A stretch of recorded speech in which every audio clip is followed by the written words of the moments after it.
if you were watching closely, you saw that workers in the animal sciences and industries feed mill are exposed to about 97 decibels if they work in the vicinity of the grain cleaner.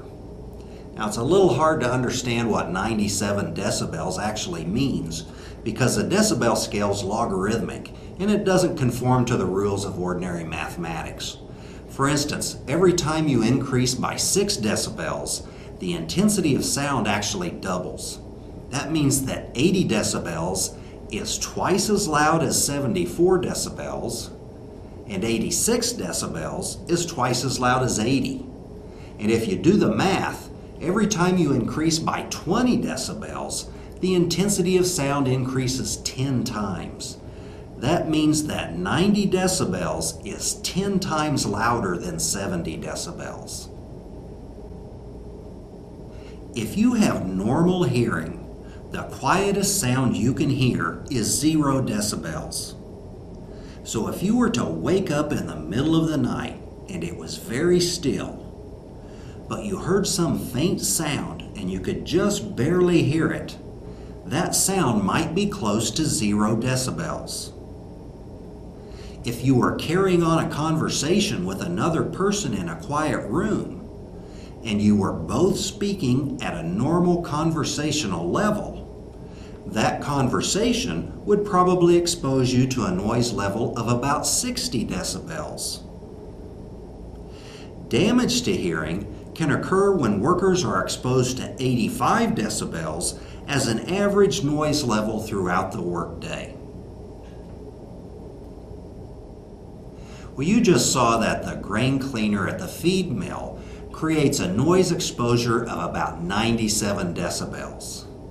But unless you've got some very special speakers on your computer, you aren't exposed to a sound level anywhere close to 97 decibels as you watch the film. To illustrate this, I'll measure the sound level from my computer as I watch the video.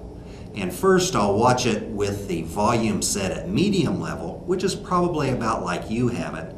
And then I'll watch it with the volume as high as my computer will take it.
Well, during the rest of the film, we're going to measure noise levels ranging from ordinary everyday environments all the way up to some workplaces that are extremely noisy. Now, this sound meter won't display any noise intensity below 70 decibels. So when you see this meter display low or LO, that simply means that the intensity of noise is below 70 decibels. Throughout this film, we'll consider 2 noise standards. The first standard is the recommended exposure limit, or REL, established by NIOSH, and NIOSH is the National Institute for Occupational Safety and Health.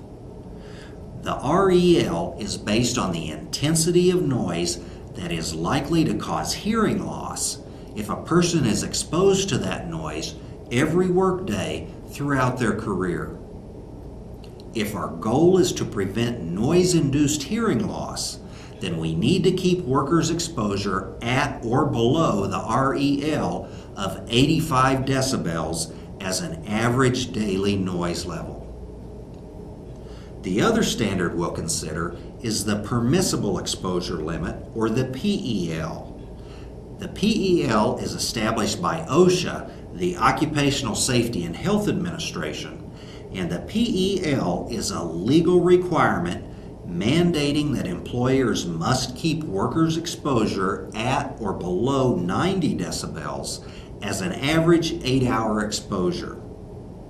It will become clear through the film that OSHA's permissible exposure limit does allow for some hearing loss to occur. One final comment before we proceed. I filmed some of the noise exposures while I was doing tasks that required me to use my hands. For instance, while I was mowing or using a variety of tools. In some of those cases, I strapped the video camera and the noise level meter to a board, and then I hung that contraption from my back. So in some of these shots, the world may appear to be oriented upside down, but the noise monitor will still be right side up in the camera.